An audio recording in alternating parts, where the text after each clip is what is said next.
Bueno, vamos a conversar, amigos, de inmediato sobre este tema, sin duda, las elecciones en los Estados Unidos, con nuestro invitado, el economista, profesor de Economía y Finanzas de San Jorge, Guillén. Bienvenido, Jorge. Gracias. ¿Qué tal? ¿Cómo estás? Gracias por acompañarnos. Un terremoto para muchos, han dicho los resultados en las elecciones de los Estados Unidos, en las que finalmente se impone, ¿no es cierto?, Donald Trump.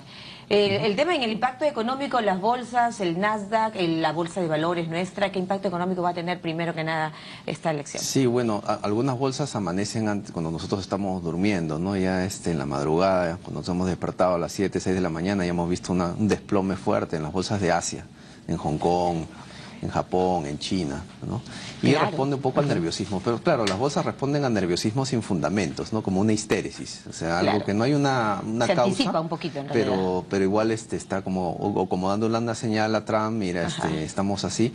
Me hace acordar un poco a lo que sucedió ¿Acá? con Humala. Con Humala. Con Humala, Así ¿no? es. Credit Corp se desplomó y es una señal, digamos, tipo especulación. Ya, pero ¿pasará lo mismo en Estados Unidos? Esa es la pregunta, porque recordemos lo que pasó acá en cuanto a la campaña y luego el desarrollo, digamos, de un gobierno que marcó una pauta diferente. Fíjate, y te invito, por favor, de inmediato, Jorge, porque estamos también, amigos, vía Skype desde Miami con nuestro analista político internacional, Eric de la Fuente. Así que, Eric, desde aquí un saludo, ya te estamos viendo vía Skype y nos acompaña en nuestros estudios el profesor de Economía de San Jorge, Guillén. Bueno, muy buenos días. ¿Cómo están el día de hoy para ustedes? ¿Qué se siente? ¿Qué ambiente se respira luego del triunfo de Donald Trump? ¿Cómo amanece el país? ¿Cómo amanece Miami, Florida específicamente, que le entregó categóricamente el triunfo al candidato republicano? Eric. Bueno, amanecimos hace unas horas porque nadie se acostó a dormir hasta por lo menos las 3 de la mañana. Así que hemos reamanecido ahora, si se puede decir eso, ya que el país estuvo atento hasta las últimas horas porque la elección la llevó así. Mira, hay una gran sorpresa en ciertos sectores de la población. ¿Por qué? Porque, como creo que hablábamos ayer, un poco las encuestas podían haber estado mal y estaban equivocadas en varios estados. La Florida no es tan gran sorpresa. Exacto. Porque es un estado que suele ir a demócrata, republicano, no es garantía para ninguna. La gran sorpresa para muchos fueron estados como Wisconsin, que ni la campaña, inclusive la campaña de Trump tenía dudas ahí, Michigan o Pensilvania, que son estados que son bastante sólidos demócratas. Y lo que se vio ayer es que al final de esa contienda dos cosas pasaron. Muchos votantes que le decían a las encuestas que no votarían por Trump porque le daba vergüenza, no quería decirle lo que sea, votaron por Trump. Y también el trabajador del famoso Rust Belt, ¿no? donde hay muchas de las fábricas que cerraron, etcétera, salieron masivamente. Correcto. Y por último, creo que al final el hecho no nos olvidemos del cambio y el anti-establishment, que sí se sentía aquí, como se sintió en muchos países en Europa también, que se estaba hablando. Había mucha conversación durante el día de que podía haber a lo mejor un Brexit o algo así como o equivalente. El anti-establishment, el antipolítico fue una cosa muy importante para los resultados que vimos. Que vimos ayer, así es. Bueno, estamos también con nuestro invitado, el economista. Si tuvieras algún comentario que hacerle a nuestro analista político internacional, ¿quieres conversar con él, con Eric? Paralelo también se parece un poco a lo que es el voto oculto, ¿no? De mucha El gente voto escondido, que le decimos nosotros. Claro, de le Toledo dicen el con quiet Fujimori, vote, ¿no? sí. Que al final... Correcto, pero... Sí, No. Sí. Ese voto escondido, posiblemente, Eric y Jorge, que por ejemplo en nuestras campañas, en nuestra coyuntura como la peruana, suele pasar ese llamado voto escondido, ¿no es cierto? Que pareciera lo que definitivamente ha impactado en el resultado de estas elecciones. Pero también desde otro punto de vista, Eric, ¿crees tú? Hillary Clinton logró Obama termina el gobierno con más del 50%, 54% de aprobación. ¿Qué pasó con la candidata demócrata? Tengamos claro, una de las cosas que desde el principio se sabía es que no había mucho entusiasmo dentro de la campaña de Hillary Clinton en comparación ni remotamente de lo que tuvo Obama. La mayoría de la gente muchos grupos que apoyaban a Hillary Clinton estaban ahí votando contra Donald Trump. Eso es muy importante para ver, lo ves en el voto joven, tenemos que ver los números, no cuando sean finales de cuál fue el voto de los millennials, ¿no? Que Obama tuvo gran cantidad, tenemos que ver cuál fue el voto afroamericano a la misma vez. Pero no había ese tipo de entusiasmo. Si bien muchas de las personas que apoyaban a Trump lo hacían porque detestaban a Hillary, por ejemplo, como detestaban a Trump los otros, Trump sí tenía un bloque sólido que también tenía el voto escondido en estos estados que te mencionaba. Claro, estos estados que por tiempo estaban ahí. Y yo creo que eso definió. Creo que también que hubo un poco de confianza durante la campaña de demócratas que decían, bueno, a lo mejor a Trump no va a ganar presidente, no, como se les vino diciendo desde el principio, y eso tuvo un impacto bastante. Eric, no te muevas y escúchanos ahora un poquito porque también queremos escuchar la opinión de nuestro invitado acá, que es el economista Jorge Guillén, para que luego también tú nos des tu punto de vista, y es que cómo repercute en el mercado, en América. Sabemos que Hillary Clinton era la candidata favorita de los mercados, sin lugar a dudas, Jorge. Bueno, ¿cómo va a repercutir esta elección en América Latina, en el Perú, en México especialmente? Claro, la repercusión es temporal ahora en bolsas, pero vamos a ver un dólar probablemente ya no tan alto, ¿no? Porque es una respuesta que los capitales podrían venir un poquito hacia América Latina viendo el panorama de lo que va a hacer Donald Trump en Estados Unidos. Si hace algo muy radical, que puede haber hay una probabilidad de que ocurra ello, depende lo hemos escuchado en sus discursos, cortan TLC, hacen ciertas acciones un poco... El futuro del TTP y los TLC, fundamentalmente tendríamos que preguntarnos, ¿no?, también los peruanos. Por ahí como que los capitales pueden regresar otra vez a América Latina y el dólar se va a bajar un poquito, ¿no? Porque hay una oferta de dólares, el tipo de cambio baja. Pero también, por otro lado, ya la economía americana, ya desde el periodo de Obama, está dando señales de recuperación. Ya en diciembre hay probabilidades de que la Fed suba su tasa de referencia, que se llama Federal Funds Rate, que es nuestra tasa de referencia en Perú, y es probable que por ello se amortigue este efecto de debilitamiento del dólar, ¿no? Yo creo que la tendencia del dólar va... La otra posibilidad es que Donald Trump mantenga la misma orientación política, es empresario, no haga nada drástico, sí corrija problemas y huecos en seguridad social, en gastos, en temas de ilegales. Impuestos, los ilegales están viviendo del Estado y no pagan impuestos, ¿no? Entonces, por ahí con un gobierno un poquito más conservador y haciendo ciertas reformas, ¿no? Acuérdate que los republicanos también es un partido pro rico, es un partido que va para los ricos, que va más bajada de impuestos, tipo PPK, que es un estilo republicano que baja impuestos para favorecer el sector empresarial y que se reactive la economía.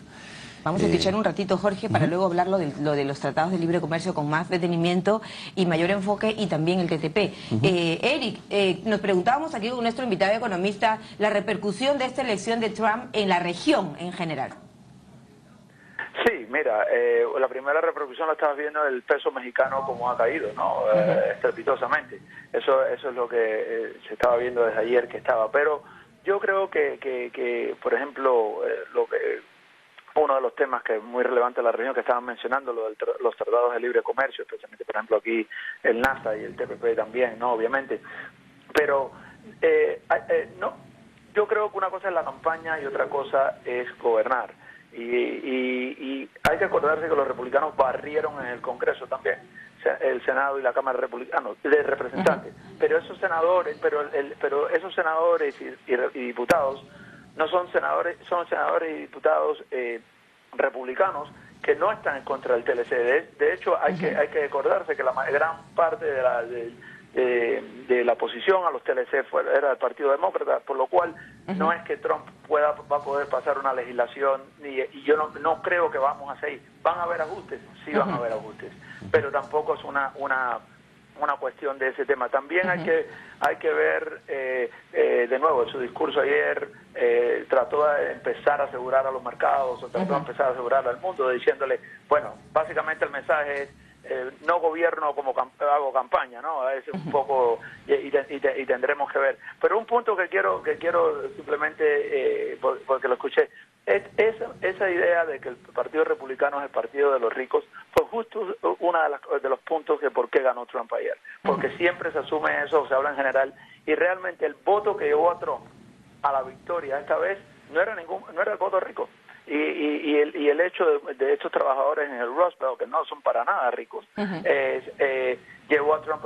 El partido, una de las cosas que hizo Trump es que amplió el electorado del partido, incluyó, votaron muchos demócratas a favor de Trump en estos estados. Recuerden, no es tan blanco y negro lo que un demócrata y un republicano en muchos estados de Estados Unidos. Claro. Y eso es importante. En este país hay que agarrar un auto y dirigir un buen rato por el país para ver la diferencia de lo que hay.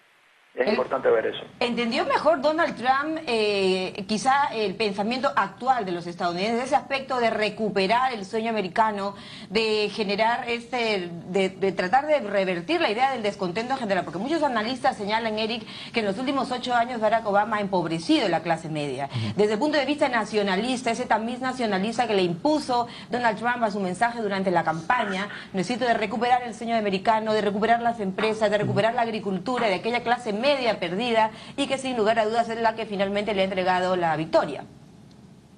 Sí, la candidatura de Trump, que de hecho no dio muchos detalles de lo que iba a hacer, era increíble, un candidato no delineado, tenías a Hillary Clinton delineando su programa como hacen la mayoría de los candidatos, él no, pero lo que detectó fue mucho es tocar esos nervios en muchos de las regiones del país donde habían este tipo de problemas, donde había falta de trabajo, o por lo menos lo que se le dice en el subemployment, que tenías trabajo pero que no era suficiente. Eso siempre o casi siempre suele ser el primer punto por lo que las personas votan, y él tocó el nervio como buen populista que era, sin dar muchos detalles, de decir, mira, no te va bien, o tú quieres un cambio, y yo soy ese cambio. Ahora, no digo cuál era el cambio, dijo obviamente dijo algunas cosas, pero no en detalle. Sin embargo, fue suficiente para la gente decir, no quiero más. Ayer hablábamos, de último, los estadounidenses tampoco son suelen de votar 3 veces por el mismo gobierno, y eso es importante, ¿sabes? Y también se ve que eso podría ser un tercer o cuarto gobierno. Eso jugó también un poco en contra de Hillary, que sería un tercer mandato y a lo mejor un cuarto mandato demócrata, que no es muy común. Claro que sí. Jorge, ya nos ha respondido un poco nuestro analista internacional desde el punto de vista de los ricos. Te preguntaba un poco el tema económico, ¿no es cierto? Porque una cosa es con guitarra y otra es con cajón, decimos aquí los peruanos. Ahora Donald Trump tendrá que pensarla muy bien desde el punto de vista del muro, por ejemplo, con México, de los tratados de libre comercio, del tema de que las empresas produzcan en los Estados Unidos y que no tengamos, por ejemplo, ahora capitales en el tema de hacer empresas o en China o en Europa o en otros países. Y desde ahí parte su discurso de recuperar ese sueño americano un poco nacionalista también, de paso. Sí, ¿no? un poco también respondiendo a tu pregunta y rescatando lo de Eric, es una, digamos, salvo Reagan, me parece que fue un republicano que pudo endosarle a otro republicano después el cargo, que fue uno de los mejores presidentes republicanos, responde hacia un tema de inquietud, ¿no? Pero a descontento. Pero no va a ser un Chávez o un presidente latinoamericano típico que conocemos nosotros, ¿no? Es un presidente que sí tiene equipo, a diferencia de nuestros países que no hay un equipo técnico. Ahí hay un equipo técnico que respalda a los republicanos, economistas de prestigio, premios Nobel. Y también la orientación va a ser más o menos moderada con ciertas reformas. Hay muchas reformas que tiene que hacer en salud, en educación. El programa de Obama, que por ejemplo se ha mostrado en contra en muchas ocasiones de este tema, ¿no? Y que reflejan todos esos gastos que son cercanos a su PBI, ¿no? Insostenibles. Tienen una ONP, una especie de reparto colectivo que es insostenible. ¿Y los impuestos? Tienen un tema de AFP, impuestos. Va a tener que hacer bastantes recortes en gastos y reformas, de tal manera de que pueda reactivar mejor esa economía y tratar de contentar a ese público que le ha elegido, ¿no? Ese público que ha votado por él por descontento. ¿Podrá ser magnánimo a la hora de presidir un país? Ahora le traslado la pregunta nuevamente a Eric. Eric, Donald Trump, tan controvertido, pero quizá uno de los aspectos que abonan o que abonaron a su candidatura es el aspecto de no ser un poco la antítesis de Hillary Clinton, ¿no? Hillary probablemente no tan empática o no tan carismática, él más bien siempre saliendo al... Polémico. Polémico, sin lugar a dudas. ¿No va a poder presidir o dirigir un país como los Estados Unidos, tan diverso, ¿no es cierto? Y siendo el presidente para todos, como lo ha señalado ayer.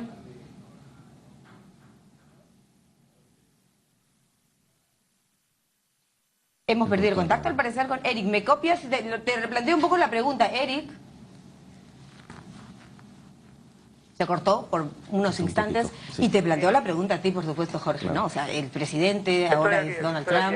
Ha sido un poco un terremoto esta noticia, pero va a poder ser el presidente, como lo ha dicho, para todos los estadounidenses. Ha pedido ahora a todas las fuerzas políticas apoyo y ha tratado de tranquilizar a los mercados. Sí, Yo creo que un reto que tiene, un reto que tiene, porque va a tener Trump, porque tiene muchos políticos, pero él lo va a tener bastante, es que él elevado las expectativas tan altas de estos grupos, sin darle un plan detallado, que ahora tiene que gobernar y ahora tiene que cumplir. Y ese es un tema que va a sin duda ser a lo mejor uno de sus principales retos. Cómo va a poder, la expectativa es tan alta de algunos de sus grupos de cambio que va a haber. Pero estoy totalmente de acuerdo con mi colega que está acá está allí en el estudio, de que una de las cosas que tranquiliza a personas aquí es que Donald Trump va a tener un equipo técnico alrededor. También es un país donde las instituciones, por más que algunas veces han sido cuestionadas, son fuertes. Y entonces no es lo que podríamos esperar a lo mejor en algunos países que ganan populistas con mucha fuerza. Aquí igual tiene que gobernar de una manera, el sistema está puesto para que los balances controlan a cualquier individuo, y creo que es importante.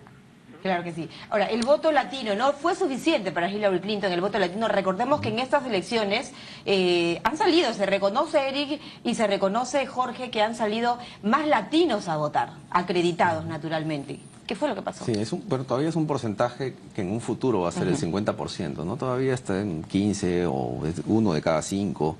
Los afroamericanos también, algunos quizás más se han convencido por la idea, como dice Eric, la idea que les ha vendido Trump. Y ahí sin decir está, mucho el cómo, ¿no? Y de ahí está el prestigio del Partido Republicano, que es un partido tradicional, que en algunos momentos le ha ido muy bien, en otros como el hijo de George Bush Jr., que no le ha ido muy bien y que bajó un poco el prestigio del partido, ¿no? Pero también hay que fijarse en la oportunidad que nosotros tenemos, ¿no? Tenemos un republicano, un presidente empresario, tenemos un TLC firmado y estamos listos para ello. Creo que estábamos hablando, ayer escuché algo de los panamericanos, que faltan unos 900 días o algo así, y nada, ¿no? El ministro de Educación no ha hecho nada por ello, el tema de infraestructura, cuellos de botella. Ahora, tenemos a FED, Barack Obama ha comprometido su presencia acá en nuestro país también, o sea que el Perú obviamente no se puede quedar en el sentido de ir al ritmo. Pareciera sin lugar a dudas que eso es lo que quiere imprimir este gobierno, ¿no es cierto? Te preguntaba un poco por el tema también, Jorge, digamos, de la dinámica que deberá ahora tener Donald Trump con los latinos. El mensaje de Donald Trump antilatino totalmente, pues tendrá que virar. ¿Cómo va a manejar ahora ese tema con la fuerza latina, que es la fuerza de la mano de obra también en los Estados Unidos en general? Sí, en realidad muchas veces el americano le convenía eso, porque en realidad tiene unos costos demasiado altos.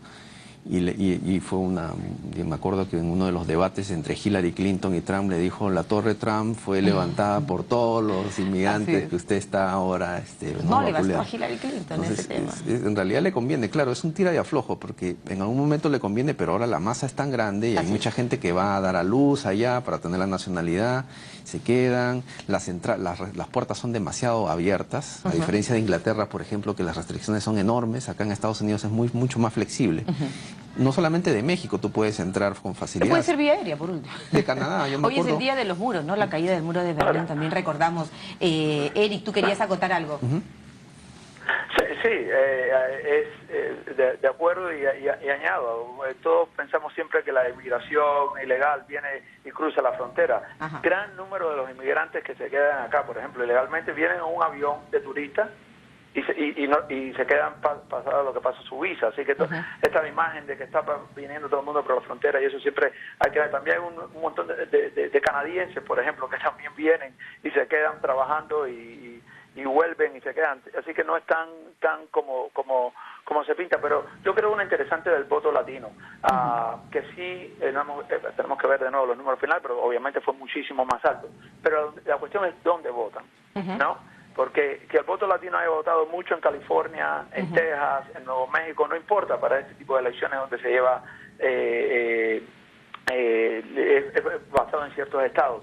El voto de la Florida latino siempre va a ser mixto, o por lo menos no siempre ha sido mixto, o de hecho en este tiempo era más republicano en algunas partes, demócrata en otros, y entonces en algunos de estos estados, de nuevo, yo vuelvo a donde se definió esta elección: Wisconsin, Michigan, Pensilvania, estos estados cuánto es el electorado latino ahí, no es tan impactante como en otros estados.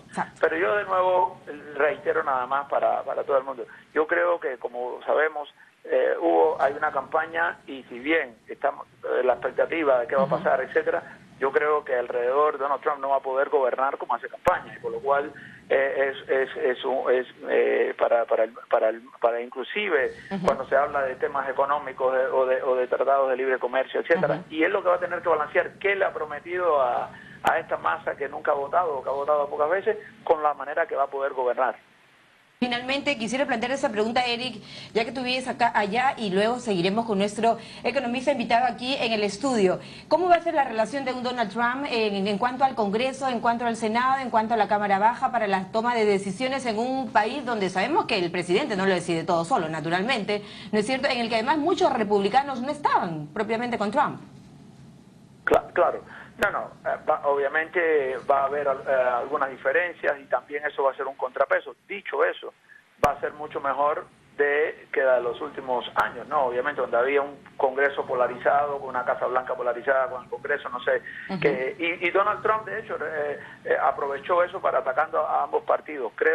A la misma vez, creo que va a haber una agenda que van a tener que plantear, y él, por muchas cosas malas que le puedan criticar, es una persona que suele negociar, ¿no? Y va a negociar dentro del mismo partido. Él también le debe parte a algunos sectores en algunos estados donde fue ayudado por el partido. De hecho, el jefe del partido ayer estuvo en la tarima ahí con él. Pero a la misma vez, teniendo republicanos que ganaron, que estaban en contra de él, que no lo han decidido, va a ayudar de que algunas cosas que a lo mejor prometió, de nuevo, vuelvo a esto de, por ejemplo, el NAFTA o cualquier TLC, que esos republicanos están a favor, no puede ser, simplemente puede ser parte de contrapeso. La cuestión va a ser ver cómo se hace una transición política ahora ordenada, y cómo el sol sale mañana, hay que seguir adelante, y esto son unas elecciones que simplemente vamos a ver un presidente republicano con un Congreso republicano. Creo que va a haber una agenda mucho más proactiva de la que hubo en los últimos años. En los últimos años. Bueno, ha señalado el propio Donald Trump, recibió la llamada del presidente Barack Obama, ¿no? Para saludarlo, para reconocer el triunfo, y hasta el propio Vladimir Putin ha señalado que será difícil retomar las buenas relaciones con los Estados Unidos. Eric, si no hay nada más que agregar, queremos agradecerte muchísimo nuevamente por ese contacto vía Skype, y estamos más adelante nuevamente en comunicación. Muchas gracias, que tengan buen día. Muy gentil, nuestro analista político internacional allá en Miami, Eric de la Fuente, con nosotros. Bueno, seguimos nosotros hablando aquí con nuestro invitado, el economista Jorge Guillén, profesor de Economía y Finanzas de ESAN. Decía Eric algo que sabemos de Donald Trump, acostumbrado a negociar, es un multimillonario, es un empresario, bienes raíces, el tema inmobiliario, desde todo punto de vista. ¿Cuál va a ser la relación de él con el mundo, frente al mundo? El mundo un poco ha temblado, un terremoto, algo político, económico en general, con esos resultados. ¿Qué esperamos ahora? Sí, yo creo que Donald Trump sabe que no puede aislarse, ¿no? Por más que Estados Unidos es una economía proteccionista, que nos dice ser liberales, pero son bien proteccionistas. Y él lo ha profesado muy bien en su campaña. Y con muchos subsidios a su clase obrera, a su sector automotriz, a su industria automotriz, que está bastante vapuleada con la crisis financiera, ¿no? Pero él sabe que China es su principal acreedor. O sea, la balanza comercial de Estados Unidos es negativa. Donde se financia es por la compra de bonos de China, ¿no? China es su socio, su partner comercial. ¿Y le teme a China la hegemonía, mantenerla? No debería patear el tablero, ¿no? Porque si no estaría rompiendo relaciones con uno de los países más importantes que le financia su balanza de pagos, ¿no? Su cuenta de capitales, sus bonos. Sus bonos se podrían desplomar. Cuando cuando alguien compra bonos, el precio del bono sube y la tasa de interés baja. Entonces tu costo de financiamiento también cae un poquito. A diferencia de Venezuela, que nadie quiere bonos de ese país, el precio se viene al suelo y su tasa de interés parece como si un cliente que está en Credit Corp y que trata de buscar dinero de algún agiotista o de una empresa, de una cooperativa, ¿no? Y le cobran unas supertasas porque no le van a dar una tan buena tasa. Entonces es así un poco la figura. Él sabe que financieramente depende de China, y va a tratar de mantener unas buenas relaciones, ¿no? Tratando como empresario su visión, tratar de buscar lo mejor y tratar de cumplir con sus votos, ¿no? Ahora con sus promesas electorales. Con sus promesas electorales, ¿no? Pero eso es parte del discurso de Trump, ¿no? Que es lo que ha calado, creo yo, en la gente, el decirle recuperaremos ese sueño americano y que las empresas se queden acá y que los estadounidenses puedan producir acá y seguir fortaleciendo sus finanzas, que por ejemplo esa clase media nunca sintió que recuperó y que probablemente la población entre 45 y 58 años haya sentido que no volvieron a vivir como antes o como la etapa que vivieron los padres, ¿no? Tienen ahí muchos gastos. Y esa es la época de Bush, y él incluso le criticó en las preliminares, pues las preliminares han sacado heridas también. Pero lo bueno es que el perfil del americano, cuando tú estás en un litigio, cuando tú estás en un problema, él es tranquilo, ¿no? No, el latino, no tiene nuestro temperamento. Sí, el latino se resiente, ¿no? Ajá. Ahí no se resiente, como acá, ¿no? Entre legislativo y Congreso, se resienten por las heridas de una disputa normal, común y corriente que es política. Claro. Allá no, esto es político y lo toman en otra esfera, ¿no? Solamente se fijan en la parte técnica. Perfecto. ¿no? Ahora, muchos podríamos decir, ¿no es cierto? Efectivamente, y siempre se menciona que lo que pasa en Estados Unidos efectivamente va a repercutir en el mundo. La repercusión en la región, en América Latina, especialmente en el Perú. ¿Qué vamos a esperar ahora los peruanos, por ejemplo, de un TLC con los Estados Unidos? El tema del TTP, te planteaba anteriormente. En fin, cuéntanos. ¿Cuál es tu proyección? Yo creo que va a también continuar. Si veo una oportunidad como empresario, yo creo que va a continuar. Más bien, como te decía hace un ratito, importaciones, exportaciones. nosotros ¿qué hacemos? ¿No? Esa es un poco la visión del líder en negocios. El líder tiene que ser innovador y buscar una nueva demanda y una nueva oportunidad y no quedarse dormido. ¿Qué oportunidades tenemos ahora con Estados Unidos? Le podemos ofrecer algún producto que él quiere. El empresario te va a comprar, como él, algo que él quiere. Han conquistado nuevos mercados, por ejemplo, en materia de agroexportación, ¿no? Las mandarinas, exacto. por ejemplo. Arroz, alcachofa, páprica, uva. En la páprica, ¿el espárrago se mantiene? En la páprica, nuestra páprica tiene mejor calidad, pero el problema es la infraestructura, cómo sacarla. Tienes el muelle del Callao, entra, y luego cuando está acá en Lima, ya en el Callao, ahí viene un cuello de botella enorme, ¿no? Estamos viendo el tráfico, movilizarnos aquí adentro, necesitamos mejor. Y hasta la seguridad repercute, ¿no? El tren avanza 1 kilómetro por año, nos dijo el ministro Vizcarra que... ¿Y cuál es en este momento nuestra balanza comercial con Estados Unidos? ¿Hacia qué sectores o rubros, digamos, podemos mirar con expectativa? Con agroindustriales también, ¿no? El mango, por ejemplo, que allá se vende a $5 un manguito, la palta Hass también, son productos que podríamos también... mirar con optimismo. Mirar con optimismo, pero también hay que tratar de destrabar algunos procesos administrativos y ofrecer mejor infraestructura. Hay un proyecto que va hacia el marco legal, por ejemplo, en el turismo también, ¿no? Seguramente. El turismo también, pero por los cuellos de botella también. Hay que estar asustado, ¿no? Frente nuestra a gastronomía, ¿no? Que vienen a comprar también. También reconocida además en países como Estados Unidos, ¿no? Sí, incluso ya se ha descentralizado, incluso se han abierto algunos locales en Estados Unidos, ¿no? Perfecto. Bueno, la bolsa de valores, nuestra bolsa de valores de Lima, ¿qué esperar ahora de nuestra moneda, el tema del dólar? El dólar probablemente no tenga esa tendencia a subir con fuerza hasta más o menos ver cuáles son los primeros planes de Trump. Pero sí su tendencia a largo plazo es a seguir subiendo, ¿no? Yo recomiendo al público de pie, al público general, que tener un pequeño... Endeudarte en soles. Endeudarte en soles y tener unos ahorritos en dólares, mitad-mitad. Así es, porque ¿no? es además tan volátil, ¿no? Pero somos una economía casi dolarizada, ¿no? Sí, su tendencia es a seguir a seguir subiendo, probablemente cierre en 3.4 este año y el próximo año 3.5, 3.55, porque la FED ya está mostrando señales de recuperación y eso va a hacer que los capitales se vayan hacia allá. ¿Hay que estar asustados con el triunfo de Trump? No, yo creo que, no, como te decía... Hay quienes han dicho que Trump tiene problemas psiquiátricos por ser sociópata. Sí, muchos presidentes son así, pero tiene un equipo técnico que lo respalda, ¿no? No hay un caudillismo latinoamericano. Estados Unidos no tiene un caudillo latinoamericano. Gracias por estar con nosotros esta mañana y seguramente habrá mucho que hablar todavía en relación al resultado de estas elecciones en los Estados Unidos. Jorge Guillén, economista, profesor de Economía y Finanzas de ESAN con nosotros. Gracias, Jorge. Gracias. Bueno, continuamos.